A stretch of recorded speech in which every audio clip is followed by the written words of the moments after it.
যেভাবে ডাকাতরা বাড়িতে প্রবেশ করেছে সেই দৃশ্যই সিসিটিভি ফুটেজে দেখা যায়।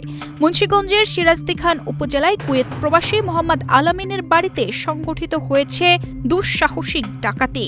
শনিবার দিবাগত রাত আনুমানিক 2:30টার দিকে বালুচর ইউনিয়নের চান্দেরচর গ্রামে নৌপথে ট্রলার যোগে এসে 15 থেকে 20 জন মুখোশধারী ডাকাত বাড়ির দরজা ভেঙে ভেতরে প্রবেশ করে। প্রবেশের পর একটি ককটেল বিস্ফোরণ ঘটিয়ে আতঙ্ক সৃষ্টি করে পরিবারের সদস্যদের জিম্মি করে ফেলে।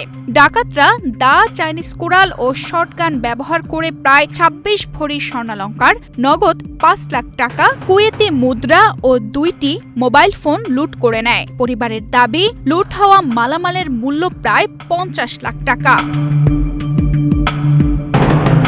পদ্মা সেতু, মেট্রো রেল এবং এলিভেটেড এক্সপ্রেসওয়ে নির্মাণের গর্বিত অংশীদার বসুন্ধরা সিমেন্ট। এ বিষয়ে সিরাজদি খান থানার ভারপ্রাপ্ত কর্মকর্তা ঘটনার সত্যতা নিশ্চিত করে বলেন, খবর পেয়ে তারা সঙ্গে সঙ্গে ঘটনাস্থল পরিদর্শন করেছে। চান্দেরচরে আমরা ঘটনাস্থলে আছি, এখনো অভিযোগ পাইনি। অভিযোগ প্রাপ্তি সাপেক্ষে আইনগত ব্যবস্থা গ্রহণ করব আর আসামিদের ডাকাতদের গ্রেপ্তারের জন্য অভিযান চলছে।